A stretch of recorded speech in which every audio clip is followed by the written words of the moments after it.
All right, what's up, everybody? Purple Friday Show, episode 209. I'm here by myself for right now, just waiting on the guys to, get themselves situated and get here so they can we can talk some Raven stuff. But while we're waiting for them, kind of get started with the coaching carousel or carousel, whatever you want to call it, is happening right now in NFL and in college, right? So, of course, we've heard like Ron Rivera is out with the Commanders. We've heard, I think today, was let go from Mike Vrabel was let go from the Titans. Wink Martindale has stepped away from the Giants. That one's a little more murky as a defensive coordinator because they fired his two assistant coaches that he brought over with him, and it's a weird situation because if he resigns, then he has to give up. I think he has like $3 million left on his contract, but if they fire him, they have to pay him. So it's a weird situation going on there. The Bears have decided to keep Matt Eberflus, which I thought was a very interesting choice, considering that if they're moving on from Justin Fields, and moving on and picking Caleb Williams with their first pick, that maybe to go more of an offensive mind, especially considering that the offense has not worked in Chicago. But here we are, and some bigger news. Obviously, today we heard that Pete Carroll is resigning as head coach for the Seahawks. He said looks like he will stay on in some capacity with the Seahawks, kind of like what I can't remember his name for the Buccaneers. He was the head coach for Tom Brady there when they won the Super Bowl.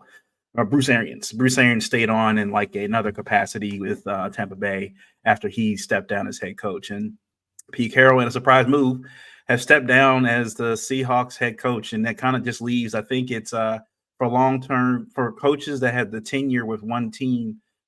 He was always mentioning that because he's been there at least for the big part of the Russell Wilson days and the rebranding and resurgence of the Seattle Seahawks and the Legion of Boom, Marshawn Lynch, all that stuff that happened over there, and he's stepping away from the coaching gig. So it kind of leaves Mike Tomlin and John Harbaugh now as kind of the as long-term head coaches for one team. So the interesting situation there. We also heard, Falcons are stepping away from Arthur Smith, which is, I think, 2 years too late, to be honest with you. They should have moved on from that guy a long time ago. And also the big news out of college today, Nick Saban is retiring as head coach of Alabama. Now, I will say, I think a lot of that has to do more with the fact that Nick Saban probably doesn't want to deal with the college football landscape as it's going to be coming next year.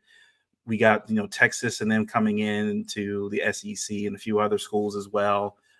And with NIL and transfer portal and all that stuff going on, I think it's changed the game a lot for Nick Saban. And he doesn't have as much control as he used to, where, they could kind of dictate how they were going to recruit players, and they could always get like the top wide receivers and top defenders coming to their school. But now with NIL, and you don't have to be at these Alabamas or whatever to get the money that you're getting. You can go to other schools and get the same kind of deals, especially if there are local businesses willing to invest in you as a product, for the school and for the area.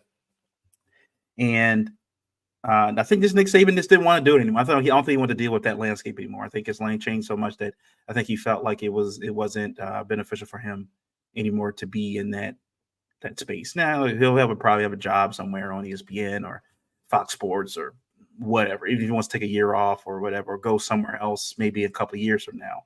I think he loves coaching football. Again, I don't think the way the coach and the way the college football is set up right now that it's going to change in his favor anytime soon. So he could be gone for good. There are some rumors going around also about Mike Tomlin. Apparently, in the Pittsburgh Post-Gazette, they said that there's some rumblings going around up there at the Pittsburgh Steelers headquarters that Mike Tomlin may be stepping away from the Steelers, that he may want to take a year off and kind of decide, if he wants to do TV or if he wants to go back and maybe coach somewhere else. I think that the quarterback situation currently there right now, considering that Kenny Pickett has not turned out to be the quarterback they hoped he would be, and all just the stuff going around, like the stuff internally with George Pickens and Jalen Warren, like the players not playing up to their not playing 100%, and everybody's quitting, and a lot of stuff going on, and it's been like that honestly since the last 2 years Big Ben there, and him Big Ben also coming out with his statement saying that I guess the Pittsburgh tradition or Pittsburgh way is done now, it's dead, and I think that maybe Mike Tomlin maybe just be tired. I don't think he wants to fix it. I don't think he maybe if he wants to move on somewhere else he can. Again, there's a lot of openings right now, and there could be more coming. Said the Titans are open right now. The Raiders are open. Yeah. He could go college route. You want to go college route? I mean, and I think he's a good. Players love him. He's a player's coach, and he would be, I think, very personable walking into people, somebody's house, trying to convince their son to go, play college football with them. I think that he would be good at that. I don't know if he wants to do that. He's still relatively young. So, I mean, as a head coach, so if he wants to do that, he can. But yeah, it's only going to get even more. It's just crazy. Like Pete Carroll, the longest running head coaches in the NFL, is stepping down, and then Nick Saban, who has been the patriarch, so to speak, of college football in the modern era, is stepping away. So it's the end of an era. And look, Jim Harbaugh, as we have all heard, that now that he's won the national title with Michigan, could be on his way out. I think there's at least some rumblings going around that there's mutual interest between him and the Raiders, so he could already have that job lined up, ready to go. Again, I think he's going to take his time and let kind of things plan out. I think he might wait until the playoffs are over and kind of see where everything is shaking up. Also, some of the guys on our end, on the Ravens end, Mike Macdonald is getting some love coaching wise. I think everybody that has an opening right now has asked for an interview with Mike Macdonald, and so is Anthony Weaver. Anthony Weaver here, one of the assistant coaches on the defensive side. I think he coaches either the linebackers or the defensive ends. I'm not sure which one. And he's gotten some interviews as well. He's getting some interviews as well, and so has my Todd Monken. Todd Monken's got some interviews for head coaching gigs. So they said that they can't take any interviews until after the divisional playoffs. So they have some time. They can't interview in person, I think, until after the divisional playoffs have been run through, the week is done. So they can still do them virtually. So look, it's got the Ravens, being as good as they are, and we've seen this before for years, how many times, right, they'll lose guys through being poached from other teams and everything else like that. So I wouldn't want to lose Monken or Mike Macdonald at this point. I would like to find a way for them to keep both of them. I will say, for my opinion, if I had to lose one, I would rather lose Todd Monken than lose Mike Macdonald, just because as good as the offense has looked over the last 4 or 5 weeks, the defense, the Ravens football and the fans, we gravitate towards the defense. This is kind of city it is. We like the aggressiveness and the grittiness of the defense, and just how well they've played, and it kind of has taken us backwards a little bit in time to better days when the Ravens defense just dominated football with Ray Lewis and Ed Reed and Ed Hartwell and Peter Boulware and Michael McCrary and Chris McAllister and all those guys. What's up, Travis? What up? Oh man, yeah, I'm just talking about the coaching carousel that's happening. I was talking about how the Ravens, like I said, Mike Macdonald's getting interviews. Any available coaching job that is available, he's getting an interview right now. Yeah, like keep rolling through. Anthony Weaver's getting them. Todd Monken's getting them now. And I think we were on a chat. We heard, or maybe not even 20 minutes before this even started, that Nick Saban is retiring, and then before that, Pete Carroll is also stepping down as head coach. So I mean, it's the landscape in football and pro and college right now is getting crazy. Yeah. It's you expect there to be changes at the end of the year. That's why we call it Black Monday. But I mean, to see these changes and be blindsided by some of these changes is just insane right now. Mhm. I think the biggest things we saw that were shocking were, Mike Vrabel Yeah. in Tennessee, Pete Carroll stepping down, and now Nick Saban. I mean, there's going to be a whirlwind of jobs, and we're going to see a lot of coordinators get positions. I mean, even Anthony Weaver's being considered for some head coaching jobs, and he's a Mhm. position coach. So, I mean, right now, there's a huge state of flux in football, both college and NFL. And it's going to be very interesting to see where guys move. I mean, there's some hot jobs. I mean, Yeah. if we're looking at it, if I'm a coach right now, um, you know, if the rumor is true that Mike Tomlin may move on from the Steelers, I mean that's a hot job. That's a Yeah. that's a stable organization that's just a quarterback away from being Yeah. a contender. Mhm. And then you look at big markets like Atlanta, um, and teams that have good talent and organizations in Seattle. I mean it's a good time to be a head coach in waiting, I guess. Right, and if so you're looking for, like I said, the right job, like I said that they've already said that Jim Harbaugh and the Raiders already have mutual interest in each other. I think he would be perfect for that job. Like when the Raiders hired McDaniels, I was like, he's not a Raiders coach. That is Hmm. not a Raiders coach. Like when you think of the Raiders, right? You think about back to Al Davis and Kenny Stabler and those guys. Like the Raiders have a certain more gritty, like tough mindset, and I'm like, Josh McDaniels is not that guy. Jim Harbaugh feels like that would be a great job for him there. But then it's on the flip side, like you said, like the Steelers only being a quarterback away. I feel like the Falcons, but all the talent they have on that offense. You think about they got Bijan Robinson, they got Kyle Pitts, Drake Hmm. London, was it Alligator? I can't. The other running back that they got Alligator, yeah. Alligator, They but got a before they stable of got Bijan playmakers. Robinson, like they have so much talent in Atlanta. That offense is a quarterback away. To be honest with you, I'm like that offense is right there. The fact that Arthur Smith, like we saw, I think that those at the last game against the Saints, and Bijan goes like to the house of 70 yards. They were like, what the hell is this the rest of the season? Right. Like why? Everybody kept saying for weeks, why is if you're going to draft a running back in the first round, he needs to be getting 30 snaps a game, 30 carries at least. If you're going to draft a running back in the first round, they barely even use them. Yeah. So, but yeah, no, you're right too. The Mike Tomlin thing kind of came out of nowhere. Like there have been rumors for the last year or two that he was considering either retiring or taking a year off. I think a lot of the stuff in the locker room with the players, with Pickens, the stuff with Antonio Brown, especially like that last year, Ben Roethlisberger, like there was a lot of stuff going on inside that locker room. And then the quarterback situation they got going on right now, like you draft Kenny Pickett 2 years ago, and now he's healthy, but yet you're still starting Mason Rudolph in a wild card game against the Bills. Like that doesn't. If you're Mike Tomlin, like, do I really want to go through this again? Like, and with the pick that they're going to have, they're not like the way Penix played against Michigan in the national title game. I'm not saying he's not good, but I think his Right. stock definitely dropped Drop. him out Yeah. of the first round. After I guess was it May and Caleb Williams, and maybe I guess was it Jaden Daniels? Is really the Pittsburgh Steelers not going to be anywhere near a pick like that, so they're going to be stuck with Mason Rudolph, Mitch Trubisky, and Kenny Pickett. And I don't know if Mike Tomlin wants to deal with that anymore.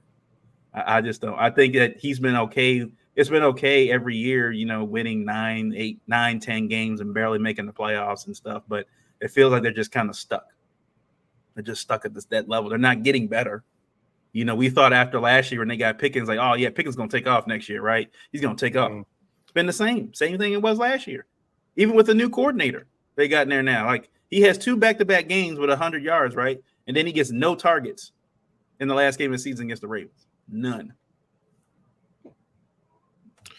Yeah. I mean, there's gonna be some shakeups. I mean, there's gonna be some wide changes. I mean, the NFL landscape, I feel like over the past couple of years has had major shifts every year. I mean, Mm-hmm. big names moving, coaches moving, just huge changes. And I think as we go into this off season, we're going to see another huge shift. And I think the thing to pay attention to is what kind of coaches are getting hired. Young coaches, experienced coaches, defensive guys, offensive guys. Mhm. Where are we headed to next? What's the next shift in the NFL? So I think that's something to really pay attention to as we're seeing these coaching changes happen, as we're seeing these organizational changes. Is where is the next big shift coming? Yeah, too. I mean, and I think that if there's a copycat league, and you would have Yeah, to assume that I would hope that the NFL owners are looking at the Houston Texans and the success they got from with D'Amico Ryans, right? yeah, They got their coach, they got their quarterback, and I mean, they were at one point in the season when CJ was out that they were like, I don't know if they're gonna make the playoffs, and then they found a way. They made the yeah, playoffs, and CJ Stroud's been phenomenal. He's been phenomenal. They clearly made the right decision instead of drafting Bryce Young. But I would hope that the NFL owners are looking like, you know what? Some of these, former black players know what they're doing. Like, I do. they may know a little bit, about football, And look, when you got a locker room that's 85, 90% black, odds are they're going to kind of listen to a guy that, especially a guy, not only a guy that looks like them, but a guy that has played in the NFL. And there's several guys like we look at Brian Flores and like I said Anthony Reed with the Ravens that have played, and there's some other coaches out there as well. We look at Al Harris now in Dallas with the Cowboys. Yep. What he's done with that secondary. So I mean, it's I would hope that some of these owners are like, we got to stop recycling some of these older coaches that aren't fitting foot in the bill right now. You look at what's going on in Denver right now with Sean Payton and forcing out Russell Wilson. And like, I mean, that seems like that's going to get worse, get a lot worse than it gets better. And they're kind of stuck with Sean Payton right now. But again, I think that, and like you said with Mike Tomlin, even if he decides to step away for a year, just kind of see what the landscape is, the moment he decides that he's like, I'm coming back to the NFL, somebody will like, we'll get rid of our coach right now to bring you in. Like he will get a job somewhere. I don't think he'll be fighting for a job. But you're right. I think that's what's the landscape. Is it going to be the younger coach? Is it going to be like kind of like college football a little bit? Is it going to be like the younger coach that has a little more fresh ideas, or more of a dynamic offense or defense? Or is it like the grizzled veteran, that's more of a disciplinarian and, has like that, creates they're there because of their reputation more than anything else. It's not necessarily that they're great at scheme or anything, but their reputation. I've won this and I won that. I won at every level, blah, blah, blah. So that'll be interesting to see what teams make the right moves and which ones kind of just get stuck in a rut. Yeah. And what coaching tree? Remember, we saw a huge shift. What was it, about 3 to 4 years? Well, no, it'd probably be about 5 to 6 years back. Everybody pulled from the Mike Shanahan tree with Kyle Shanahan. What was it? Sean McVay, Matt tree, LaFleur, all of them. Everybody got pulled, and you see them all around the league. So when you're seeing, if you see the trend right now, who are the ones getting requested for interviews? They're picking from the Harbaugh tree. You got Monken, McDonald, Weaver. I mean, to be honest, we probably need to look at Denard Wilson too. He's that hot DB coach, and even your boy Dr. Sack. There's and I'm not saying for head coach roles, but just bigger like coordinators, like these defensive coordinators, like high profile coaching jobs, right? Yeah. So yeah, it's about to be interesting. that's why it's more than it's now's the time, right? Because now's the time, because there could be a situation next year where all these guys are gone and you're trying to start over from scratch. So that now's the time for the Ravens to bring it home. So let's touch on the Ravens prep for the bye week. Obviously, the Ravens lost 17-10 in a monsoon game against the Steelers. I'll say that the one thing that I liked about it was Trenton Simpson. That man was everywhere. Yeah, all over the field. Like it made it very difficult for the Ravens to be like, I don't know if do we need to, like, I'll say this, if they get into a contract negotiation issue with Queen and it gets a little too dicey and stuff, like, we're just gonna move on. Like we'll take the comp pick, we'll take the comp pick and then we'll just move Trenton into the spot because he flashed for sure. He was reading plays, like he was all over the field. He looked like he had the same kind of speed that Queen had, which is why I think why they drafted him. Yeah. They, I think, anticipated, like when they signed Roquan to that long-term extension, that they kind of made the decision already that they weren't going to keep Queen. Now he made a Pro Bowl this year. He's definitely playing at a higher level. The question is for Queen, wherever he goes, even if he doesn't stay in Baltimore, we've seen what it looks like when he's like the guy, right? We've seen what it looks like when, he's the one with the green dot, and it's like, it's not. I don't know if that's his position. I know he played that in college and stuff, but I don't know if that's his position. And the other thing too is not many teams are willing to pay that kind of money for an interior linebacker. Just not, especially if he's going to be expected to play Roquan's position. So that could work in the Ravens' favor and then keeping him here. I don't know. He may like it here. I don't know. I don't think the Ravens are going to undercut him by any chance. I think they're going to do like they did with Lamar. They're going to pay him the market value, whatever the market value is for an interior linebacker, and the Ravens are going to kind of negotiate terms based on that. I think. I think the cost has been really good with negotiating these. Like I said, he got Marcus Williams here in the trade. He got Roquan here in the trade. Signed him long term. Signed Lamar long term. So I think EDC is like, all right. I think I might got this down a little bit. So yeah. Now look, that could all change if the Ravens win the Super Bowl. Ravens win the Super Bowl. Guys like, all right, I'm out of here. I'm just gonna get paid somewhere else. thanks for everything. And then I think the other thing I liked about it, but they just stayed healthy. I think when TJ Watt went down, I was like, okay, it's time to pull everybody. Let's get him out. I don't care about this game. Let's be done with this. We're done. Like I don't care anymore. I'm kind of surprised that I think Stevens played the whole game and Marcus Williams played the whole game, especially with Marcus Williams literally being injury prone all year. And I'm surprised. I'm glad he came out okay, but they took a real gamble, especially with Stevens. If Stevens had gotten hurt, I'm like, man's our best cover corner. You can't. But they came out healthy, so that's what I took from that. And that's all there is for that. For that game. So moving on. That game was rough to watch. I'm not even gonna lie. I'm glad we did come out healthy. I'm glad no serious injuries. The things that stood out for me, and it has nothing to do with the playoffs coming up. One, Huntley isn't a guy. He isn't a guy. No. I think it's time to move on from Huntley. Two, it's time for Melvin Gordon to hang it up and go coach high school football and be a family man. You can't play in NFL fumbling the ball as much as he does. There's nobody that comes close to him in terms of fumbles. Nobody. Not even a QB. It's just awful. Simpson, like you said, the guy was all over the field. He went from a guy at the beginning of the year in preseason where he just seemed like the game was just too much for him. It was too big for him. But, in a game which from the Steelers side was a playoff atmosphere, they were playing for that last spot in the playoffs. He showed out and played hard.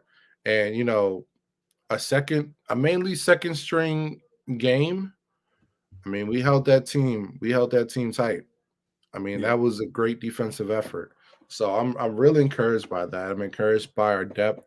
I'm happy for the guys that were able to hit their incentives. But I came away impressed with Simpson and just thoroughly not impressed with Melvin Gordon and Tyler Huntley. And I think for our future, with so much riding on our quarterback, we really got to invest this offseason in a backup quarterback. Outside of that, man, I'm just ready to get to the playoffs, man. We got another week to watch these other scrub teams. But, I'm just ready to get to the divisional round. I hope, the guys got some time off this week to really just recuperate, let their bodies rest because, the reason we wanted this bye week was for our guys to rest because they played a hard season. And we're a physical team, so you're going to get nicked up. We have long injury reports for a while now, guys missing practice, so it's the perfect time to rest and then prep. It's a good time to scout these teams. Thank you. It's a good time to scout these teams, and understand what we're going up against, especially if we end up playing a team like Cleveland, who we played a couple times, but really, put a proper game plan together to be able to knock them out. So, I hope this week is just rest, recuperating, scouting. But as far as the Steelers game, it's not much to say. It's just, we have great depth defensively. We don't have a number 2 quarterback, and Melvin Gordon needs to retire. Yeah, it was. I think even the Malik Cunningham prospect is like, yeah, that's a little hopeful, right? I think they need kind of like what Kansas City has, right? They had with Chad Henne. Like Yeah.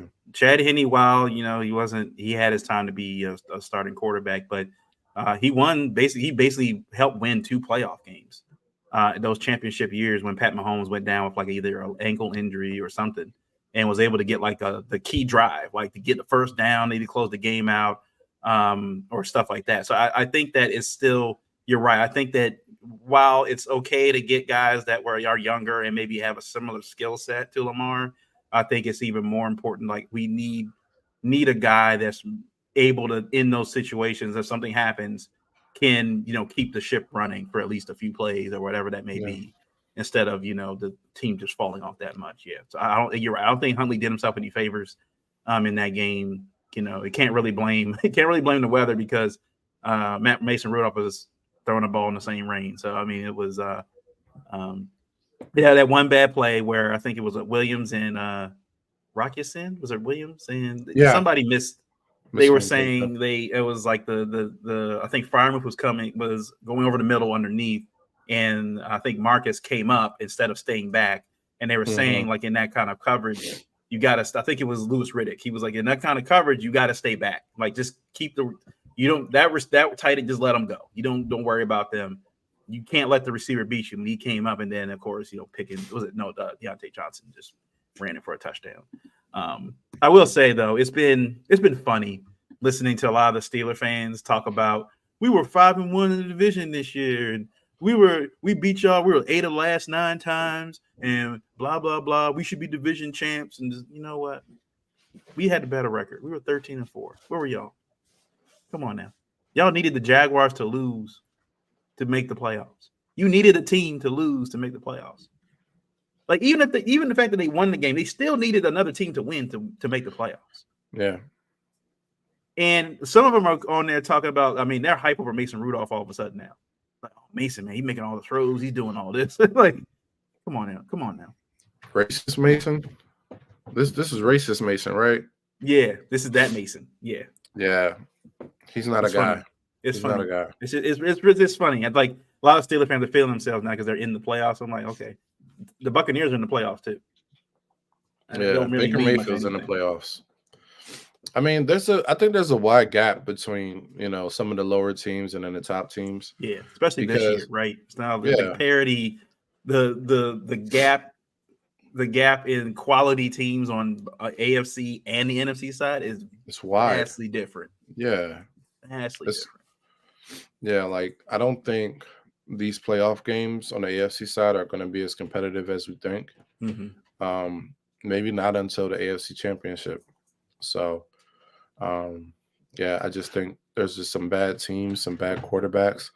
And I think it's evident. I mean, you see Joe Flacco fresh off the streets. I mean, my man, he was a stay-at-home dad. Then a week later, he's starting his 5-game winning streak. So, I mean, it says a lot about the quality of play this year. If a guy just comes off nursing his kids to making the playoffs, it just says a lot. So I don't think it's going to be as competitive as some people think. I think this may be a very uninteresting AFC playoffs. Yeah, really? Okay. I mean, look, it's like the stories are writing themselves right now for the playoffs, right? The script writers did a phenomenal job. You gotta give them credit for that. The stories are there. Tyreek Hill going back to Kansas City, and then you got on the NFC side, you got Matthew Stafford going back to Detroit for the first time in a playoff game. Jared Goff is playing his old team when he went to a Super Bowl with. That's on that side. The Cowboys are playing the Packers, and if people don't know, the Packers, the last 2 times the Packers have played the Cowboys in the playoffs, they have beaten them. So I understand there's no Aaron Rodgers on this team and everything else like that, but this Packers team, they're young. And I think the one thing that's working in their favor is that the Cowboys are unfamiliar with them. They don't know. They haven't played them before. And so, and they don't have any film. A lot of these young guys like Watson and all the rest of these. The stories are interesting there. But also like getting into this week for the Ravens, they did mention that they said they were going to have their regular schedule. So they were off Monday, and then I think they were in the building doing film and stuff Tuesday. I don't think they're practicing necessarily, but they're trying to keep to the same kind of schedule. Like they're still in Owings Mills. They're still like trying to, keep things as normal, as routine as possible while guys are, rehabbing their injuries and stuff. But I will say what has been nice this week is Lamar Jackson has been on some shows, especially Tom Brady's. And I got some clips here. We'll show Tom Brady on his show, the Let's Go podcast. I think it's on Sirius XM. So let's play this clip real quick. Just get our bodies in line. Just focus on, whoever come out the game with a victory, whoever our opponent is, just study them like no tomorrow. Just try to study them at the back of my hand like I know the back of my hand. Because this year is different. On the playoff record or whatever, people are always talking about that's going to be different. So yeah, I'm ready. I'm really excited, to be honest with you. I'm really excited, to be in the postseason again and healthy. I'm definitely excited. Yeah. So that was that part. And then there was before the end of the show, I did say it was nice seeing this video. You're going to see like Lamar kind of like just like taken aback a little bit by like the praise he's getting from Tom Brady. Like, oh man, Tom Brady. Like, it felt like Lamar was like a little kid again, right? Yeah. That Tom Brady, considered one of the greatest, like your greatest quarterback of all time, is like keeping praise on him. So this noticed you was that high school highlight where you put the brakes on the guy and he went flying by. Yeah. And, not that I've ever had that experience in my entire life. I don't even know what that feels like. But now you're doing that at the highest level. You're the reason why people watch the NFL, because guys like you and just had an amazing career. So thanks for coming on. I appreciate that. It means a lot from you. Yeah. It was nice to see. And I think it's brings me to at least another point of like, of course, like I said last week, the narratives are going to start now with Lamar about, oh, he's 1-3 in the playoffs and he's not that good. And can he do it in the playoffs? About like we've already seen it now, I think on FS1 and speaking stuff. They've had at least two or three straight Josh Allen like vignettes, like about how Josh Allen is the greatest quarterback and how Josh Allen this is the time for him to win a Super Bowl. They were like, oh man, he looks phenomenal. And like the guy threw 3 picks in that game. Running to one side of the field, just throwing it up to the other side of the field. Like the one touchdown was clearly a fluke. Like he hit the guy's, looked like something off of Little Giants. Like it was like hit the guy's helmet and he catches it and it's like, okay, whatever. And at the same time, like he throws 3 interceptions. And they're saying on the show, they're like, oh, that's just what Josh Allen does. He's just going to turn the ball over. It is what he does. But I'm like, let Lamar fumble one time. Let Lamar fumble one time for 1 pick. Oh, he's terrible. Lamar's not the quarterback we thought he was. Blah, blah, blah. Josh Allen had 24 turnovers this year, right? Is that what it was? Yeah. Yeah. I guess it's again, the narratives are already starting again. Like it's just like here we're talking about potentially being the MVP of the league in Lamar Jackson, and they're not talking about him at all.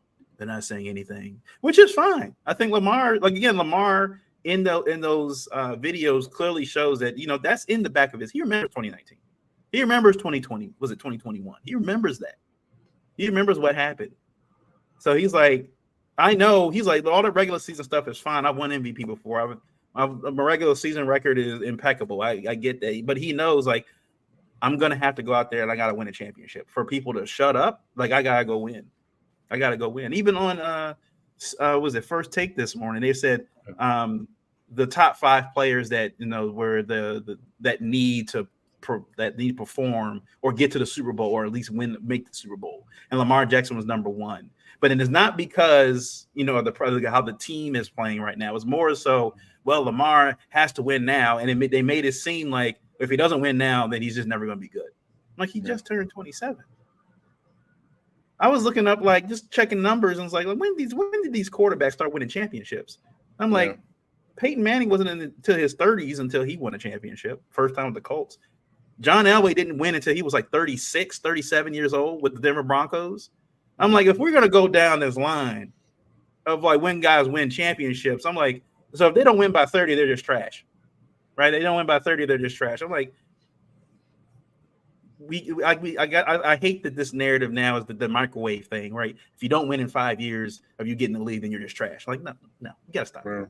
You got to stop that. Even if Lamar gets to the Super Bowl this year and does not win, it does not mean that he's a bad quarterback. It is, Right. It's players have said it is extremely hard to win playoff games each week, not just get to the Super Bowl, to win each week in the playoffs, because you're playing the best teams, the best, they're giving you 110% every Right. week you go down that line.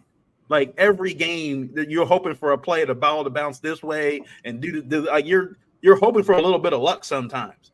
You look at that 2012 run, the hey diddle diddle, Ray Rice, like that play. That was tough. I mean, That was like, an impossible play. yeah, like so, like there's some things that have to bounce your way to even get to a Super Bowl. So I'm like, I know Lamar and the Ravens are really focused on that, but I want to play this clip real quick of Cam show 4th and 1 about how he said about Lamar being locked in. How locked in are you right now? I'm locked in. I'm locked in. The MVP chance. When you hear that, Motherfucker can't get more locked in. I mean, I'm locked in. I'm locked in. This is after the game, real quick. So he shouted out the backup quarterback as well, too. That's the team, bro. Yeah. That's the team. That's the culture. Those are the unsung heroes behind the scenes. You need practice squad players. You need training staff. Like, bro, everybody plays an intricate role into the success of a team. Nobody can do it by himself. Yeah. He embodies that. Just real gritty, like, you know we about to come whoop your ass. I'm locked in. I'm locked in. I'm locked in. Like, guys are selling out. And he has that whole Baltimore city in his hand. Yeah. Man, that's the truth. That's the truth. Like, you know, we talked about Lamar's leadership this year, and I think it's just gone to another level. Like, Lamar was kind of like an unspoken leader, right?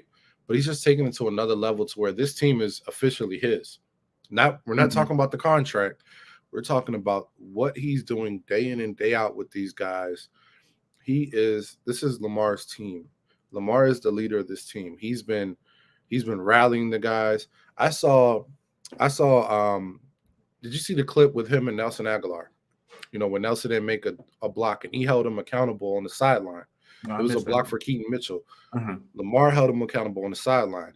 And then when his teammates scored, he's one of the first people down there. You know what I mean? Mm-hmm. So this guy, and the way he's rallying this team, he's speaking to him, he's being vocal.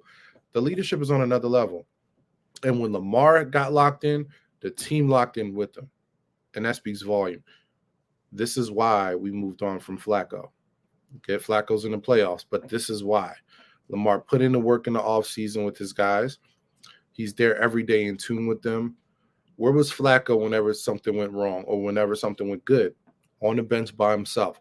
Where's Lamar? He's with the guys. He's setting the tone for the culture.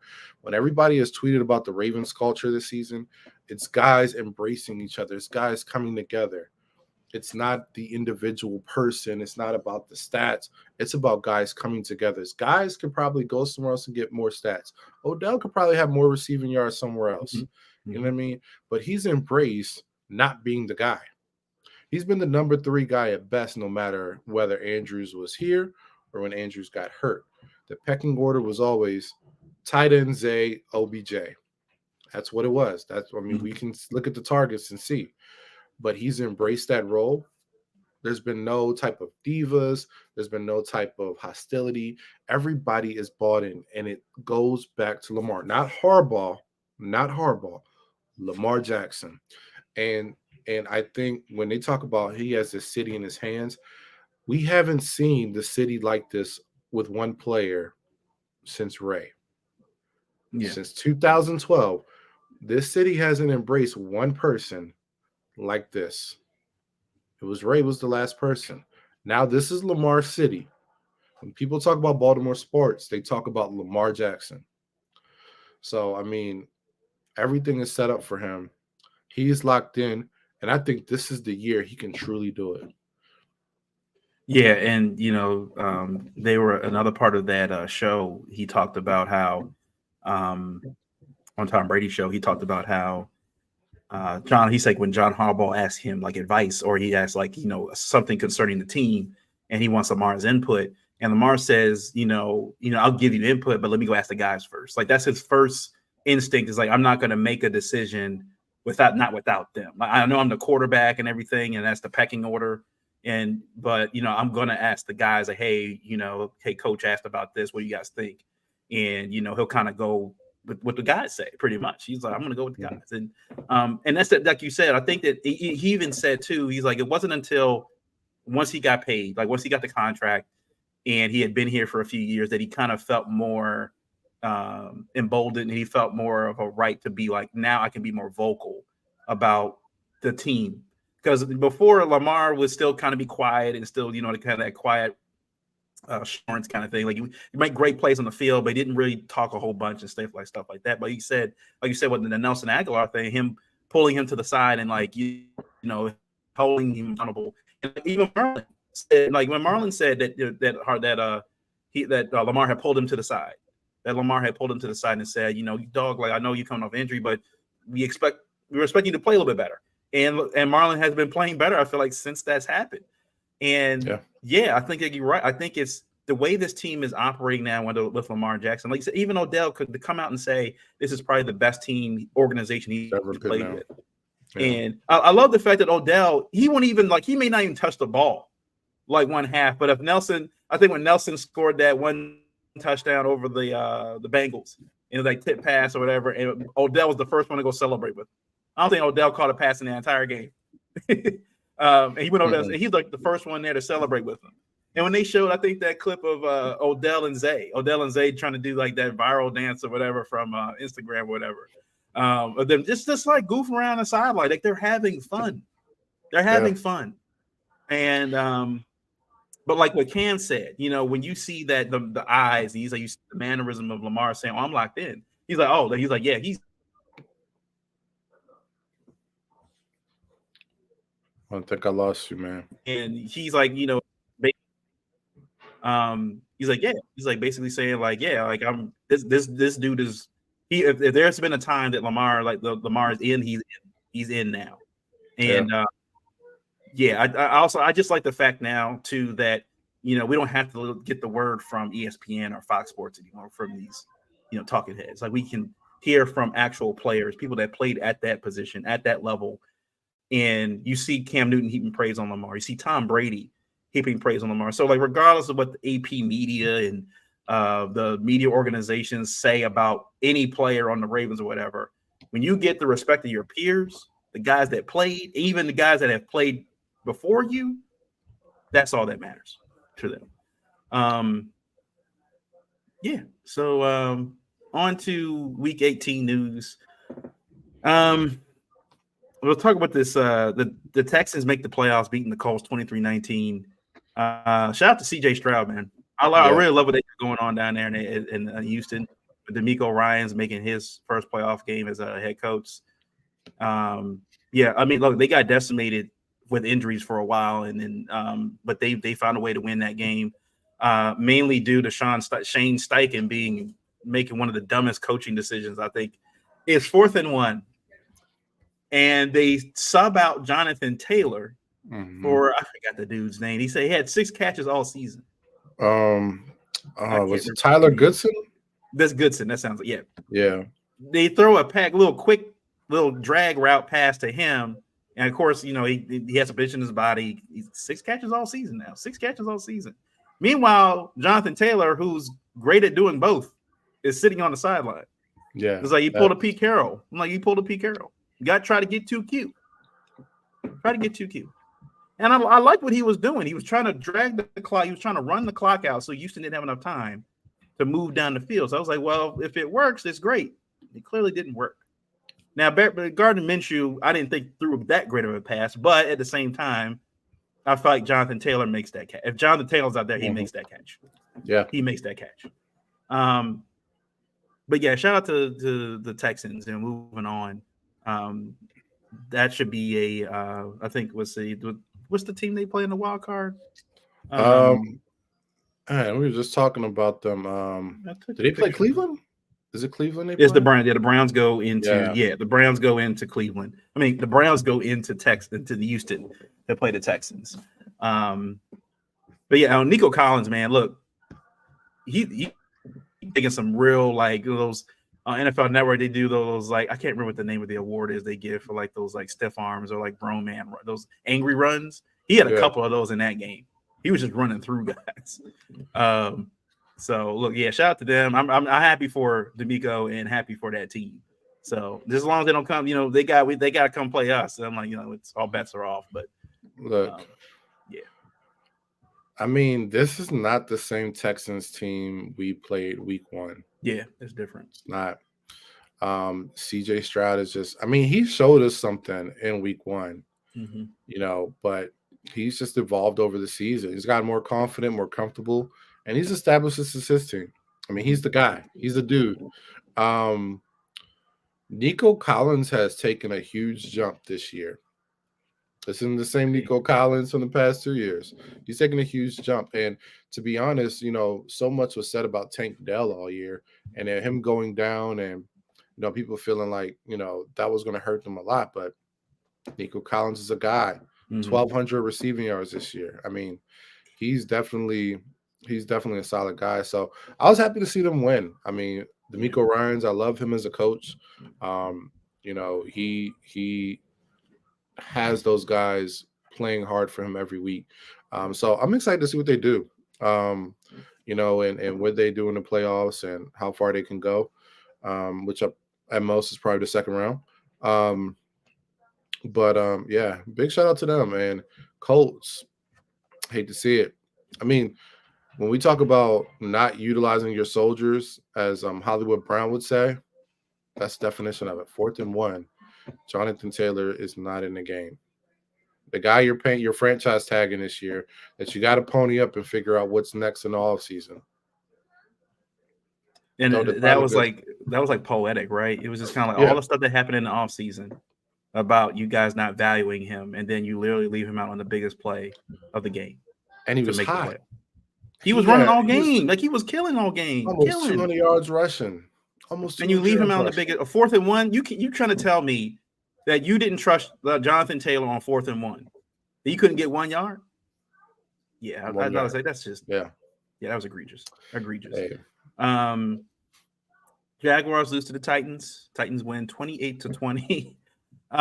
Jags, man, I don't want to hear any more about the Jags. Like from here on out, like they're frauds. Like they play well the first September through October, maybe early November, and then they just fall. They lost the last 5 or 6 games, something like that. Like they had the AFC South locked up. Like once CJ Stroud got hurt, everybody assumed, it's the Jags they'll walk away with this division. Walk away with it. And look, I think it's time to have a conversation about Trevor Lawrence. For real. Like he had all his guys, right? He had all his guys out there. He had Etienne, he had Calvin Ridley, he had Zay Jones. Like I told people this, like he was Clemson. He had that great year. He won it with his freshman year, beats Alabama in this national championship game. Everybody said he was the greatest quarterback prospect since Dan Marino and John Elway and all this stuff. And I'm like, since he's been in the league, he's been okay. I'm not saying he's not bad. He's just not as good as y'all said he was.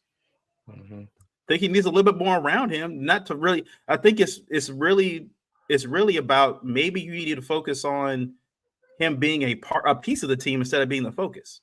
Like they need to focus on something else besides letting Trevor Lawrence just throw the football around, because there's no reason they should have lost to that Titans team, especially considering they just fired Mike Vrabel. He wins the game, right? And I feel like they fired Mike Vrabel because he won that football game. I think they were hoping for a better draft. I'm like, damn it, man, you messed us up. Like, and so you cost like a good spot in the pecking order for the draft, and they messed them up. But Mike Vrabel wants to win each game. He had a chance to knock a division rival out of the playoffs. So I can't knock him for that. But it just makes it even worse though. You had all your guys. You couldn't complain about it this year. Not having Calvin Ridley being suspended and all this other stuff and guys getting hurt. Etienne I think got hurt and it was like you couldn't complain this time. Yeah. So I think it's time for Trevor Lawrence to. I'm not saying we got to stop putting him on this pedestal. I think he's got to prove it now. For real. Yeah. They lost 5 in a row down the stretch. 5 in a row. I think what we're seeing in Trevor Lawrence, he can fill the stat sheet up with yards, but he doesn't make winning plays. Mm-hmm. I mean, say what you want about stats, about Lamar. Trevor Lawrence, if you're throwing for 4,000 yards and only 21 touchdowns, there's a disconnect. They throw the ball a lot, but only 21 touchdown passes. He's just not efficient. So many games I'm looking at about 7 games. I'm looking at his stats. 7 games under 60% completion percentage. Not efficient. That's not winning football. Mm-mm. He's not a guy that plays winning football, but he'll fill up the stat sheet. He'll get you yards, empty yards, but he doesn't make winning plays. And I don't know if it's coaching. I don't know what it's going to take because I would say revolve the offense around Etienne, but that's difficult when he's averaging 3.8 yards a carry. Right. It's not something that's going to do it in the NFL. But they really have to look at that offense and really see what they can do. They got to get better. There's no excuse for losing 5 in a row down the stretch, and you have to put that solely on the quarterback. Just have to. But shout out to the Titans, man, ruining their season. I always love when a team that didn't perform well just ruins somebody else's season. It's bittersweet because Derrick Henry, he did the whole walk-off like it was his last game, and it probably is. It was bittersweet. So glad to see the Jags not make the playoff. Sad to see Derrick Henry leaving the Titans. Curious as to where he'll end up next year. So. Yeah, it's going to be – I mean, not a lot of teams like to run the ball like the Ravens do, maybe the Browns, Pittsburgh, but, I mean, they already kind of have their running backs. The Ravens would be a likely fit, but at the same time, we already have Gus. And I'm like, I don't know if I would like to move on from Gus for what he does for us. I'm like, because I feel like the way the Titans ran Henry, it kind of felt like that Derrick Henry may be coming on that. He's not at that peak anymore. He's on the more of the downside of his career. And I'm like, I don't know if the Ravens need to, unless something happens with Gus. And I say I think he'll be a free agent technically, I think, at the end of the year. Yeah. So I said a couple weeks ago, maybe time to have a conversation about Gus. I mean, we thought he was declining stat wise. He's a good power back as far as you want to get 4 or 5 yards, but he's not that explosive, that outside runner that you need, that the Ravens need. He's not that outside runner guy that they need. So if they decide to move on from Gus, he wants money, then I think we'll see. We'll see what happens there. The Falcons lose to the Saints 48-17.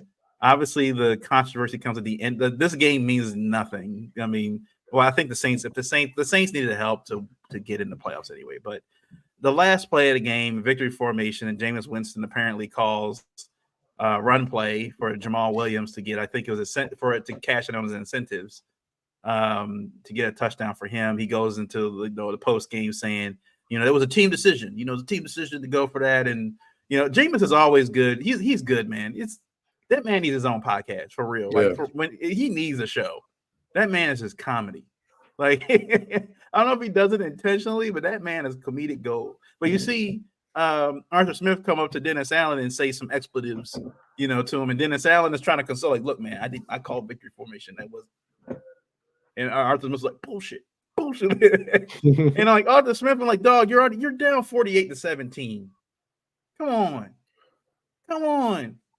Now, some people said, look, I will say, if they had lined up like a regular formation and played defense, and like I think that playing victory formation when you're up 48-17 and then run on the play was kind of like, come on now. That's how guys get hurt because the defense wasn't ready for that play. Defense was like, oh, he ran the end zone. Okay. Like that was like I didn't like that part. But at the same time, I feel like you can't get mad, Arthur Smith, when you're losing 48-17. Please take it easy on us. No, we don't play mercy football out here. You get paid like I do. Plain and simple. You get paid like I do.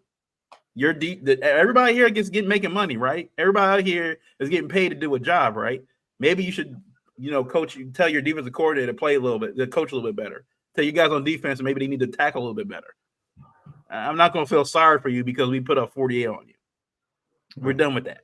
So I'm like, it was just a funny situation. I thought it was just, especially going to Arthur. And the funny thing was, Arthur Smith got fired. Was it before midnight? Yeah. He got fired before midnight of that game. Like before the Dolphins Bills game was over, Arthur Smith got fired. He didn't wait till Monday. They didn't wait till Monday to fire him. I mean, he committed crimes against humanity with his misuse of Bijan Robinson and Kyle Pitts. Season of him. Crazy. Yeah, like how did Kyle Pitts go from Pro Bowl potential to basically your number 2 tight end? Doesn't make sense. But anyway, he's gone. He's irrelevant. But at least with the Saints, look, I'm going to answer Corey's question because that's where I wanted to start. Shannon Sharp got to shut up, man. He does. I mean, that was the dumbest take, saying that he cut Jameis Winston for that. Because I'm going to break it down for everyone. End of the season, last game of the season, there's only 2 things that are happening. 1, you're playing for playoff seeding or to make the playoffs. 2, you're playing for guys' incentives. And with the Saints here, they're playing for incentives and, looking out for their guys. Now, the other side of this, it seems that the players do not respect Dennis Allen or did not respect Dennis Allen. So I think what you saw was in that victory formation, that was to avoid Dennis Allen calling a timeout if they came out in a regular formation. Okay. Essentially nixing what they were trying to do because it looks like they decided to get their guy a touchdown. So I think running that play out of the victory formation allowed them to get their guy the ball without coach interference. That's what I think we saw. I don't think it was Bush League. I don't think they were trying to do anything to hurt the Falcons. They're looking out for their guy Jamal Williams. He didn't have a touchdown all year, and I'm sure had incentives around touchdowns. I think you only needed one. Yeah, you only needed one. Yeah, 17 games. They couldn't get one. Yeah. Yeah, that's ridiculous. So, Shannon, it's really buffoonery for you to say such an outrageous thing as to cut Jameis Winston. And all the criticism Jameis is getting is just outlandish. So, to be honest with you, we saw the lack of respect the players have for Dennis Allen because after the game, when Jameis was getting all this criticism, and Dennis Allen essentially threw him under the bus in this press conference by saying, I didn't call that. That's not who we are or what we stand for. All the players came to his defense on social media. Defensive players, offensive players. Alvin Kamara, they love Jameis Winston as a teammate, and they're singing his praises as a teammate. So, I mean, I don't have any criticism for Jameis. He's looking out for his guy. I mean, outside of, the college stuff, he's shown to have good character. So I don't find anything wrong with what he did. And it's kind of like disturbing to me that, the coaches don't understand it, that the coach didn't try to get his own guy a touchdown there. But, it is what it is. Different errors, different mindsets. It happens. But, there shouldn't have been nobody upset with that. I think, it takes the focus off of what happened with the Saints all year, right? Y'all spent all this money on Carr, but everybody's talking about Jameis Winston for what? A game that didn't. At the point, but I think by when the Titans won, I think the Saints were out of it or something like that. Or when the Texans won, when the Texans won, the Saints were not Texans. I'm thinking about the Buccaneers. My bad. When the Buccaneers had won 9-0, the Saints were done. Yeah. Why y'all not talking about Derek Carr, the starting quarterback? How trash he was this year. Yeah. Y'all so focused on Jameis Winston and all this stuff that's happening. I'm like, y'all don't forget y'all paid all that money in Derek Carr thinking he was going to be the savior for the Saints, and he's been his whole career. He's been average. Yeah. Sorry, wasn't a magic, wasn't a genie in the bottle situation for them. Like he was average. Who we thought he was. And they all focused on Jameis Winston and stuff. And yeah, that's my thing is too. It's sad when you see guys that played football, right, and they come on these shows and all of a sudden become very corporate, right? They become very NFL oriented and stuff. Or head coach oriented. I wouldn't have. He would be cut. Like if you were a player out there and that guy was like, you had a guy on the team like, oh hey, look, he only needs like 10 yards to get a $50,000 accelerator for his contract. For that moment, let's get him that 10 yards. Let's get him that 10 yards. That's what those guys like. These guys like they're trying to feed their families. They got trying to do things and stuff like that. Like if Shannon Sharp was playing, he would have done the same thing.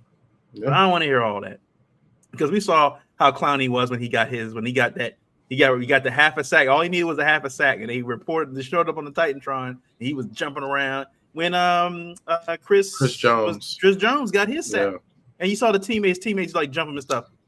They're all excited for each other getting this extra money. Yeah, they're all because they're out here get paid. And then it's a game, it's a kids game, but we get paid to do this and to get that at the end of the season and stuff. That's something for them to play for and stuff. They're excited for their guys, especially guys that they like, right? So like you said, when you see guys on Instagram and Twitter and whatever, like Jameis. May not be the best quarterback in the league.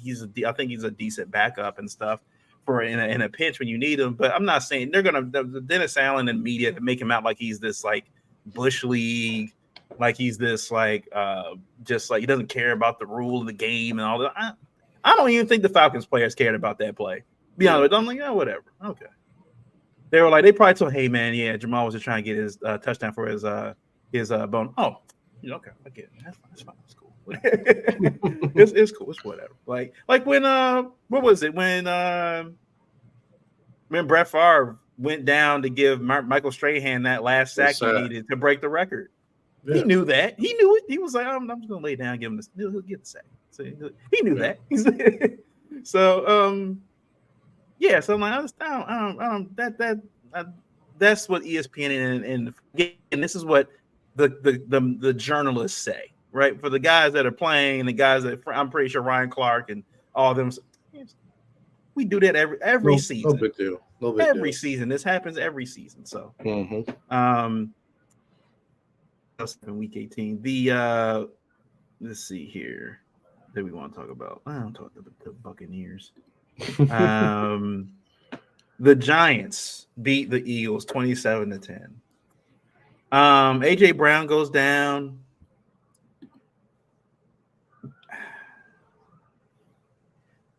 Look, the Eagles, I don't think we've seen a bigger collapse. They went from 10-1 to losing the next, was it 5 out of games? 6? 5 out of 6? Mm-hmm. I think I've seen a bigger collapse from a team. And we could blame, like we've said all year that it seemed like at least since week 2, week 3, Jalen's been dealing with something. I don't know what it is, but he's been dealing with something.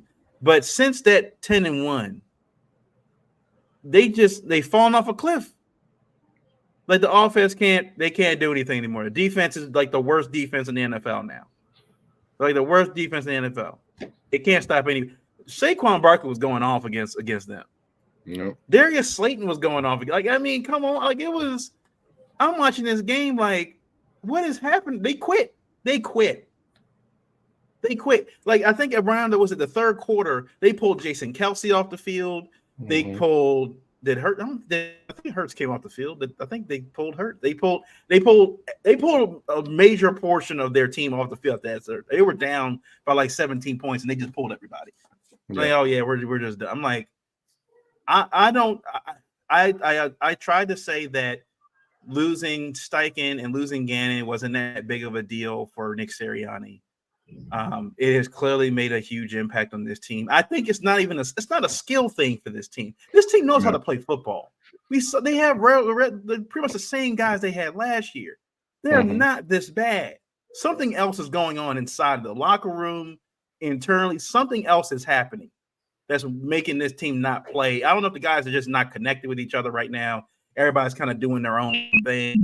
They're just, the Super Bowl hangover. Maybe they're still feeling that, and they're just, I don't know what's going on there, but it doesn't feel like a skill thing. Like, we know this team is better than what their record is, but they're not playing like it. Yeah. And look, Philly has already even said in their newspaper they think they should trade Nick Sirianni to somebody. They need to fire him and start over. And I'm just like, look, he's had a bad year. It's not easy losing both your OC and your defense and your DC in the same offseason and having to replace them. It's not easy. And it's the first time it's happened to him. He's still a young head coach. At the same time, they still made the playoffs. Yeah. Like, they still, after all this, they still won enough games to make the playoffs. So I'm like, yeah, they're not having a greatest year right now, but this is not the time to go fire Nick Sirianni. Like, do you guys really want to go down? So, like, as an owner, if I'm the owner, right, I'm like, I don't want to have to, now I'm paying Nick Sirianni out the rest of his contract and then having to pay a new guy to come in here when he could be worse. Yeah. And now I'm like, well, I could have just kept Nick here for all that. Why am I paying two coaches now? I'm paying the rest of his contract out, and now I'm paying this new head coach who's even worse. That doesn't work. I'm like, I think you got to give Nick Sirianni a chance to fix this. Now, if he doesn't, if it gets worse or just as bad as it is right now, then maybe have a discussion. Yeah. But I think you got to give him an opportunity to go and look for some fixes here, for that. So I'm like, at the same time, it's Philly. Philly hates its own teams. Okay, we know how like the city is. Like, their team, the Phillies, the Flyers, the Eagles, their teams could be up and stuff like that. As soon as they lose a championship game, like the worst team, and they trade everybody. Like, that's how the Philly fans are. So I'm like, I'm not gonna. They're very overreactionary. I'm not gonna take any stock in that. But for the national media to bring up, should Nick Sirianni be fired? That's not. No. If we're going to fire for head coaches and let go of players because they had a bad season, then everybody would be cut. Yeah. Everybody has a bad season. Everybody coach has a bad year. It happens. But I think you got to give him the opportunity. He did go to a Super Bowl. They were a few plays away from winning that thing. Yeah. They were a few plays away from winning that thing. So I'm like, you got to give him a chance to fix it. Look, I said week 5, week 6, week 7, Philly is not who we think they are. Mm-hmm. And they proved it. When they went against some better teams, they showed themselves and they exposed themselves. And then they exposed themselves further when they went against some lesser teams. They're not a great team. They're not. This isn't the Philly team that went to the Super Bowl. They're down two good coordinators. They're about to lose a coordinator. This isn't a great team. Jalen Hurts has not played well. Granted, nobody's talking about his contract like Lamar's, but Jalen Hurts has not played well. That defense is disgusting. Absolutely disgusting. I think it's the 5th worst defense in the league right now. It's terrible. One of the worst against the pass. They're just not good. They're not good. They try to make some trades to bring guys in on defense during the season. Offensively, they haven't had a consistent identity, and they haven't been able to get the ball consistently to A.J. Brown. I don't know what's going on there. I don't know what's going on between him and Jalen Hurts, but there's just no identity in Philadelphia offensively. It's bad. It's bad. I'm not saying it's fire the coach bad, but they have to really regroup and retool this offseason, because to lose 5 out of 6, unless the light switch just comes on in the playoffs, losing 5 out of 6 down the stretch, it's not going to do it. That's a historic collapse. Like the stat that Corey put in there, the first team to start so well and not win 2 more games the rest of the year. Two. So that's enough for himself. I mean, I'm not even going to bring up how much money they lost me by not beating the Cardinals and then the Giants. The amount of tickets that I had on the Eagles, I'm just like, I mean, I'm not saying I would have, actually won $5,900, but I could have won $5,900 if they would have won. But that's neither here nor there. But essentially, they're just not playing well, man. They're not. I don't see them making it past the first round. The last game we'll talk about here is the Bills beat the Dolphins. Another team, Dolphins. I mean, it's the same narrative we heard last. I said this weeks ago about the Dolphins. Everybody was hyping them up and saying, "Oh, this team is legit. And they got Tyreek Hill, and they got Tua, and they got Jalen Waddle. They have good talent. Don't get me wrong." But I was like, "Let's see what they do in December and January." Here, they made the playoffs, but I mean, they don't look like the Bills came in Miami and beat them like on some fluke plays. Like Achane had a pretty good game, but Tua's not like you said about Trevor Lawrence and Tyler Huntley. Tua's not a guy. He's just not. As much as the Tyreek Hill tweeted out earlier this season, oh yeah, Tua's arm strength is unreal. It's unbelievable. Come on, no. It's the Dolphins are. I don't know. They're a good team. They scheme up, and I feel like as the season goes on, when teams get film and what they like to do, they just pick it apart. They haven't been able to get past anybody. And I'll say this one thing for people, gushing over Josh Allen and the Bills beating the Dolphins. I think they forgot the Ravens, put up 50 points 56 on the Dolphins team. Yeah. They beat the brakes off of them. But mind you, the Bills didn't the Bills need like a punt return to beat them? Yep. So then them gushing over Josh Allen, and like, didn't the Ravens just beat the brakes off of this team? 5 touchdowns. But look, I said either team, the Bills or the Dolphins, I'm just like, the Bills are on a roll. Don't get me wrong, they are. However, they don't throw Stephon Diggs the ball for whatever reason. I don't know why. I don't think you cannot not do that in the playoffs. Like, you're gonna need to get Diggs the ball. Like, you can't get away with that in the playoffs. But again, we can move on to the wild card weekend we got coming up. So first game we can discuss Browns-Texans. So Browns go into Houston at 4:30 on Saturday. Joe Flacco goes against CJ Stroud. Browns are playing away. CJ Stroud is healthy. I think because the Texans kind of had a playoff mindset already for that game, and they're playing at home. I think that Houston's crowd's going to be loud. I feel like J.J. Watt's going to make an appearance or something. Like, I feel like they're going to bring anything they need to keep the atmosphere just rolling. I wouldn't be surprised if J.J. daps up D'Amico because they play together at Houston. I think that they have the better quarterback for sure. And like Corey said, he's like the Browns defense doesn't travel well in away games. So I think it's going to be a competitive game. I do think it's going to be competitive. But I think there's going to come a point where CJ Stroud's arm talent just starts showing out in this game. And then I think Flacco is going to have problems against Will Anderson. I think Will Anderson, if he can get to, because we already know Flacco's a statue. Flacco will not move. If they're giving him coverage issues and he can't throw the ball right away, it's gonna be a problem. So that should be a competitive game. So. Yeah. I think this is gonna be a nice game. At least early on. I think the defense for Cleveland, even though it doesn't travel well, I think they're gonna show up. Okay. I think they're definitely going to show up. I think Myles Garrett is going to perform well. I think, overall that defense, I forgot my guy's name, Jeremiah. His a hyphenated name, linebacker. But I think he can play well. They have a lot of talent on that defense.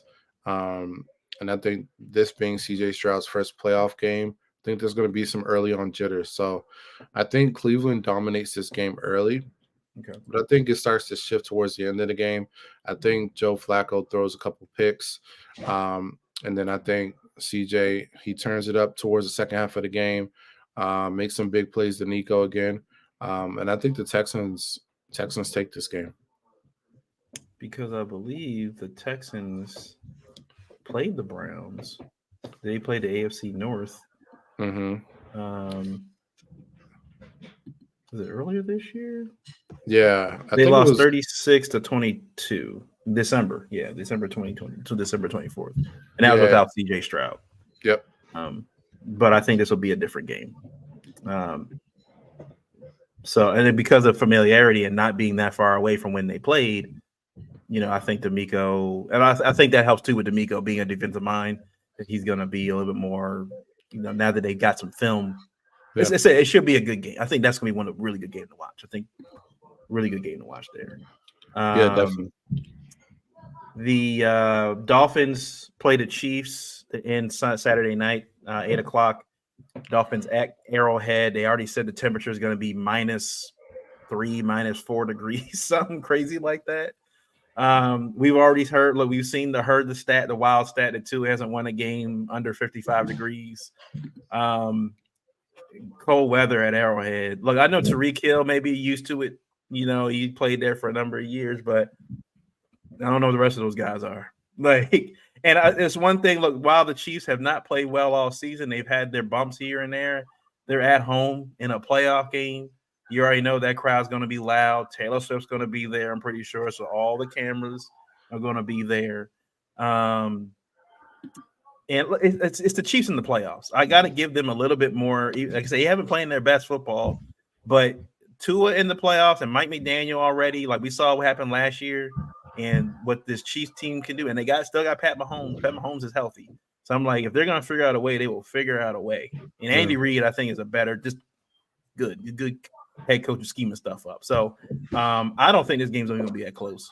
I think that this game I think it will look closer than what it appears. I think that's what it's going to look like. It's going to look closer than it appears, but I think Kansas City dominates this entire game because their defense is a lot better than it was the last 2 years. Their defense is actually winning them a lot of games, has won them a lot of games this year. And Chris Jones has been playing out of his mind right now. I think a few plays here and there from Patrick Mahomes, he plays like on third down and maybe a fourth down conversion here and there is what the thing separates this team. I think the Chiefs dominate this entire game for them.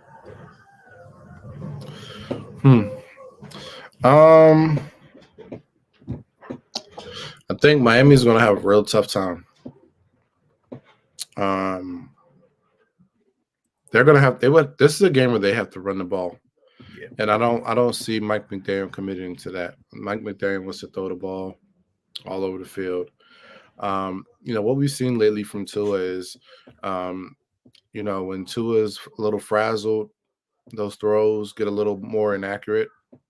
We've seen Tyreek Hill dropping the ball more these past 2 weeks. And we've seen the lack of arm strength from Tua, especially in the Bills game. Mm-hmm. The ball is just floating out there. So I think in colder weather, that's going to be more evident.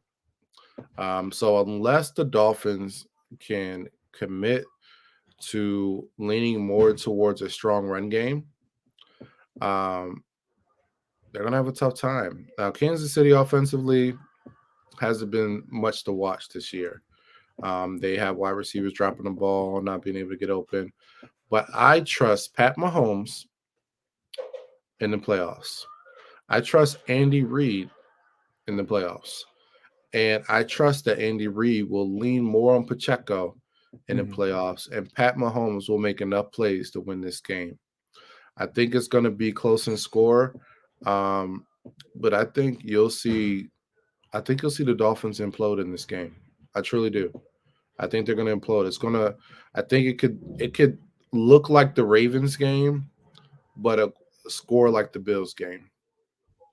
So that's what I think. Yeah. And, this is the playoffs, right? So there are not going to be a lot of games that get to 40, like the over-under for total points. They're going to be around 75 and 80 points. Like these are the games, like they were talking, I think, today. These are when you get in playoffs, you say you'll be lucky to get maybe 2 possessions in like a half, 2 or 3 possessions, because they're going to be about killing the clock.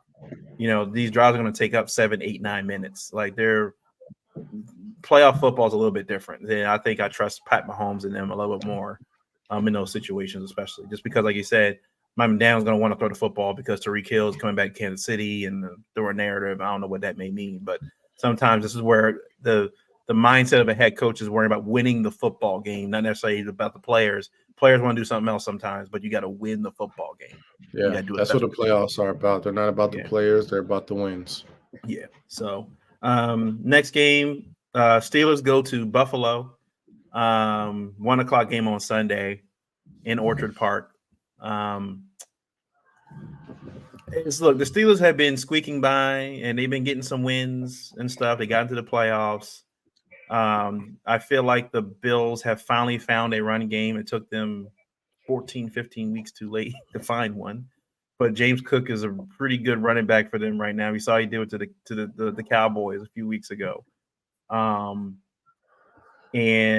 look, Josh Allen is playing Josh Allen type football. He's running the ball. He's getting 70, 80 yards on the ground, throwing 4 touchdowns, throwing 3 picks. He's doing his thing. I like the Bills in this game mainly for the fact that they're playing at home. And Mason Rudolph is playing his first playoff game. And if it was in Pittsburgh, it may have been a different story. It may be different. But the fact it's in Orchard Park, I give the Bills a little bit of advantage. Now, saying that, I said the same thing last year when the Bengals came to play Buffalo in Orchard Park, and the Bengals embarrassed them in Buffalo in the playoff game. So, but I will say they don't have Joe Burrow at Pittsburgh. So I think that's the difference, right? They don't have a Joe Burrow there. Deontay Johnson is known to drop the ball, fumble the ball occasionally, not show up on plays. His Steelers team has been maligned with not going 100% on plays. I think Najee Harris has become more of a spell back for Jaylen Warren at this point. Jaylen Warren is more the RB1. This defense without TJ Watt. I think I looked at the stat. I think the Steelers are, if I'm not mistaken, let's pull this up here. Is it TJ Watt or rest Steelers record without TJ Watt? They're 1-10 without TJ. That's a wild stat. Yeah. One player on the defense, they are 1-10 without TJ. He's a game wrecker. That's what he does. Even if the other team seems like they're rolling or whatever, TJ Watt can make a play, strip fumble, sack fumble, return one for the house for a touchdown, and the entire momentum shifts to Pittsburgh's way. Yeah. When TJ Watt gets in his zone. Him not being out there, if he was out there, I would give the Steelers a shot. Yeah. If he was out there, I'd give the Steelers a shot. But I think that Josh Allen is going to do what he's been doing his entire career. Him and Cook are going to be dominating this game on the ground. I think him and Cook are going to combine for about 200 yards rushing on the ground. And Josh Allen may throw a couple touchdowns here and there, but I think Josh Allen running the football and Cook running the football are going to be a problem for the Steelers defense. Yeah, that's going to be the difference for the Broward Bills in this game. Yeah. I think if TJ Watt was playing, I feel like this would be a game that could be an upset. Mm-hmm. And I say that because what's the thing you can't do in the playoffs? Turn the ball over. Mm-hmm. What is Josh Allen elite at? Turning the ball over. And it's not like the Bills have this super talented team that can overcome those turnovers in the playoffs. And, you can get it away in the regular season when you're playing the banged up Dolphins who can't get out of their own way and a Tua with the noodle arm. But, I think not having TJ Watt to apply that pressure and to take over a game like he can really hurts the Steelers. And then the big thing, they don't have a quarterback that can lead them. They don't. Mm-hmm. And that's key in the playoffs. I think that Pittsburgh can hang around early, but I have the Bills taking this. I don't think we'll see anything super impressive from the Bills. I think, you'll see James Cook have a good performance. I think he is the most valuable player on that offense right now. I know people say it's Josh Allen because he has the passing yards and he ran the ball 15 times last game. But their success is going to depend on James Cook. I mean, I think they've been their best this year when they've taken the ball out of Josh Allen's hands. So I think the Bills can win this game. I think they will win this game. But if TJ Watt was there, I think it could be a slightly different story. Next game is Sunday at 4:30. Packers versus Cowboys. The last two times the Packers have played the Cowboys in the playoffs, they have beaten them. Now, granted, that was Aaron Rodgers. This is the Jordan Love era right now. It's a very young team in Green Bay. The Cowboys are undefeated. They have like the longest home streak right now. It's 15 or 16 games in a row, I think, winning at home. Look, I'll say Dak Prescott's been playing his best football. He's definitely got MVP type numbers right now. CD Lamb's been going off. The defense is still good. I don't know if they're elite, but they're really good right now.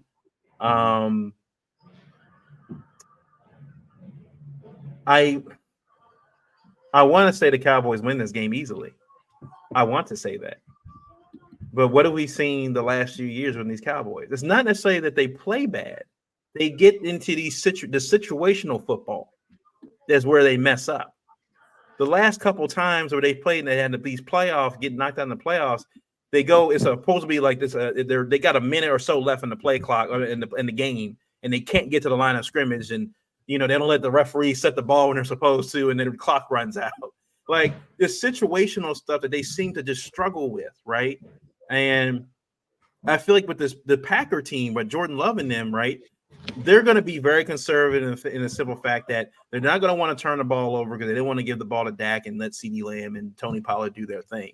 However, I feel like if the Packers defense can make Dak get some takeaways from Dak, that will turn everything on its head. If this Packers defense can make Dak make mistakes, it could be a problem. It could be a problem for Dak because we see what happens with Dak when he starts turning the ball over. He starts spiraling. When he starts turning the ball over, he spirals. And what he's done a good job of this year is not turning the ball over. And again, I said on a combination of turning the ball over and the Cowboys making mistakes in situational football, I want to say the Cowboys win this one easily. I want to say that. But it's Dallas. It's the Cowboys, and they find a way to mess this kind of stuff up. They just do. When the lights are on them and it's time to actually put pedal to the metal and all that, they just find a way. I will say right now that if the Cowboys do what they're supposed to, they win this game. They win this game. The Packers are on a roll right now. They're feeling good about themselves, but I think that Dak and CeeDee Lamb connection is really potent right now. And I just feel like if they get ahead of them like fast, if they get up by like 17 points, I don't think the Packers have a chance to even come back in this game. But if the Packers can keep this thing close, that could be an issue. The Packers are the third hottest team in football. They've won 6 out of their last 8. There's not many quarterbacks playing better than Jordan Love.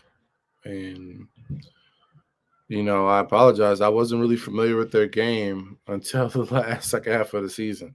Mm-hmm. They're a good football team. They had a slow start, but they're a good football team. Dallas should win this game.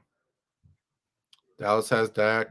CeeDee Lamb arguably is having just as good a season as Tyreek Hill. Problem with Dallas is they make bad decisions with play calling. Bad coaching decisions, like not running the ball when you have a talented running back. It's been like that all year. He has people thinking Tony Pollard isn't a guy. Honestly, I feel like with the Cowboys doing the playoffs, they always make the mistakes. Coaches lay an egg. Players don't make plays, and they tend to lose games that they should win. This has the potential to be that. This could be Miles. This could be Dallas's hardball game. Oh man. Okay. Yeah. Okay. You know what I mean? Yeah. I can see that. They should win. They should. I think it's very similar line side to what you're saying. If it's close in the second half, I think the Packers pull it off. I think Jordan Love is he's a good quarterback. He's shown it this year. This team is good. They're hot right now. They're playing really good football. I think they could win it, but only if it's close. If Dallas gets up early, like you said, Dallas is going to take it. But if it's a tight game in that second half, I think Dallas fumbles that lead and the Packers win. What did we see last time? Remember Mike McCarthy, first time coming back to Green Bay since leaving, and he goes out in the field and has all this like, it's touching moment, whatever, and they lose that game to the Packers. And here comes Matt LaFleur, the guy who replaced Matt McCarthy. Mike McCarthy probably, I guarantee, Mike McCarthy still feels some type of way about how he was let go from the Packers. Oh yeah, and he wants to wants to just stick it to the Packers organization. Yeah. And I think that could like you said, not running the foot, not doing what you're supposed to do in situational football. And I think that's been Mike McCarthy's issue. Like, I think we've all said how Tom Brady maybe carried Belichick for all those years in New England, and Aaron Rodgers clearly did it for Mike McCarthy. Kind of carried Mike McCarthy. Like, I mean, there's a reason Jerry Jones hires guys like Mike McCarthy and doesn't hire guys like DeMeco Ryans and hires guys like a Mike Tomlin or even a Jim Harbaugh, right? Because they're going to command the respect of the locker room and the team. Mike McCarthy just kind of does what Jerry tells him to do. And Jerry gets involved. Jerry's going to want to throw the football, throw the football to CeeDee Lamb, throw the football, get a pick. Then Dak starts to throw. So I'm like, that's what the cat like. They think that this curse has ended because they finally let Jimmy Johnson into the Ring of Honor, or what do you want to call it, for whatever the Cowboys do. They finally, after 20 some odd years, let Jimmy Johnson in to the ring or whatever that may be. They feel like the curse has ended. We'll see. Now again, this is a game they should win. I expect, because of how the NFC is shaking out, that they should get to the NFC Championship game where they'll meet the 49ers. If they get to that point, that's where I think where they have to actually prove themselves. At this point, they should win this film.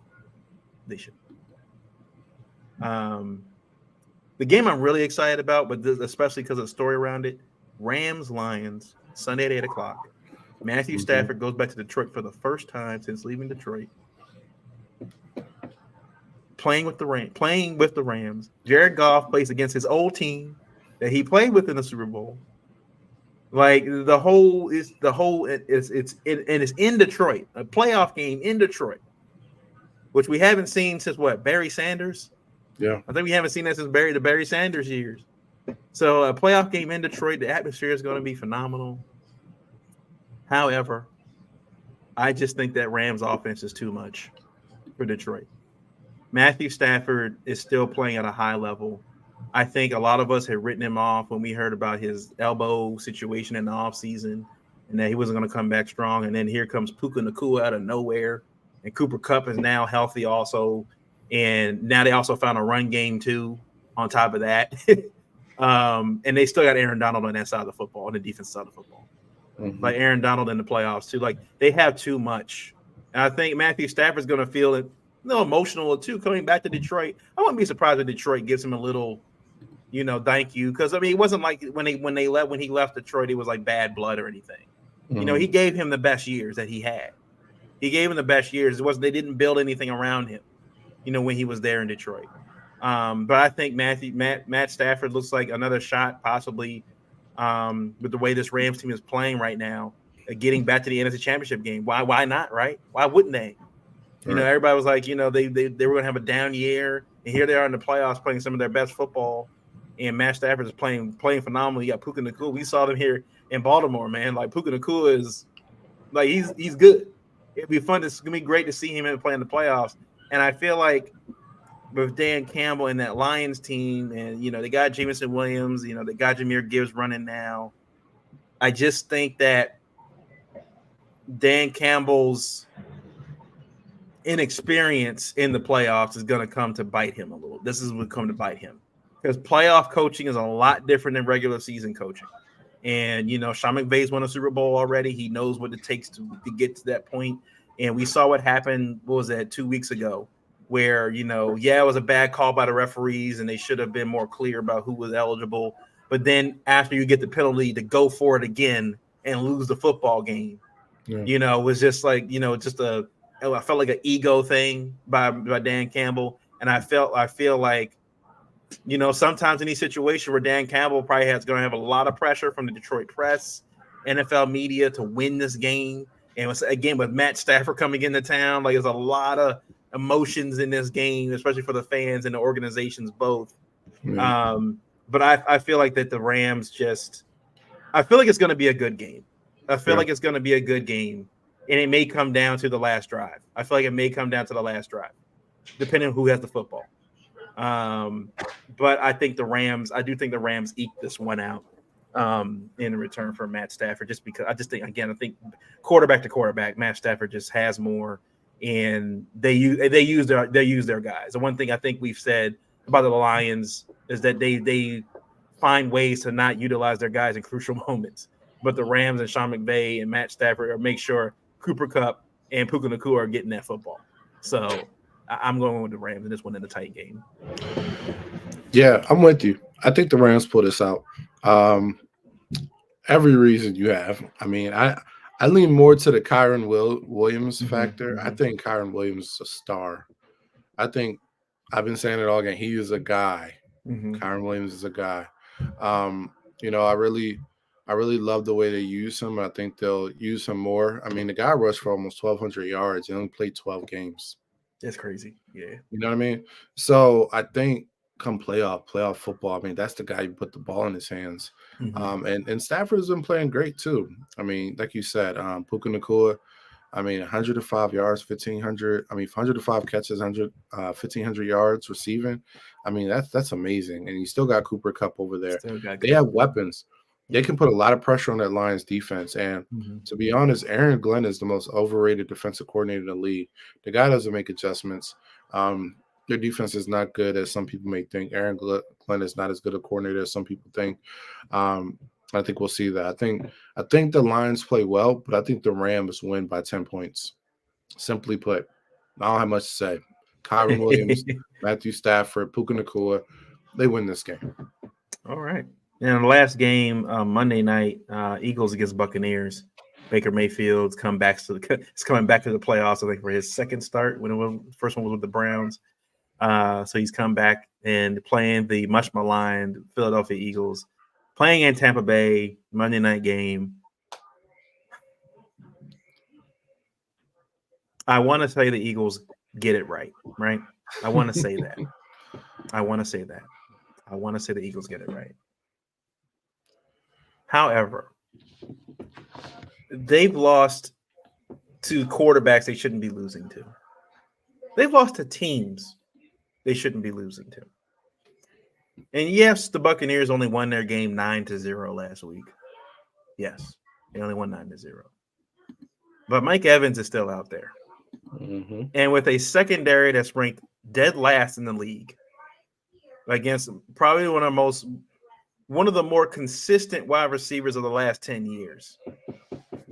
And he's in the playoffs. Like we saw Mike Evans did with Tom Brady. Like Mike Evans has proven no matter who's throwing him the football, he's going to get his yards. Yeah. And with the secondary this bad, like I think Mike Evans is going to go off on this game. Like they're going to put the ball in Baker's hand, let him throw the football. And I just think the problem again. I think it's not a skill thing for the Eagles. It's something else going on and mentally, something going on internally in the team, and I don't think that's going to get corrected in one game. I think it's going to take an off season to figure out what's going on. Jalen, you can tell by his body language he's not feeling it right now. AJ going down was not good for them. Devontae had already been, I think, pulled from the game. The last couple of weeks they haven't been playing well on either side of the ball. They haven't been giving Swift the ball. Like they don't run the football when they should. It's like I think you said this before. The tush push is only going to carry him, but so far, there's only so they're not going to be. You're not going to go to a Super Bowl off of this play, and it literally took until 11 weeks. Once 12 weeks came around, it was like, yep, that's not working no more. It's not working anymore. It's just, yeah, it's a lot going on. You saw the coaches are arguing on the sideline with each other, even when they were winning a game. I think they won that game. You saw Nick Sirianni going off on the OC or the D's, like they're yelling at each other like they lost a football game, and it's just I just feel like when you got that kind of stuff going on, it just doesn't feel right. And I'll take the Buccaneers in this game in a shocker. Like I know they're at home and people would favor them and stuff like that, but I still feel like it's still the Eagles and they were in the Super Bowl last year, so you got to kind of give them the respect. But at the same time, I just think that the Buccaneers don't have these issues. I think that the Eagles don't trust each other on either side of the ball. And I think whatever they got going on is not going to get fixed in one game. So I think the Buccaneers, I don't think it's a blowout, but I think the Buccaneers pull this one. Miles, how dare you? How dare you have the same pick as me again?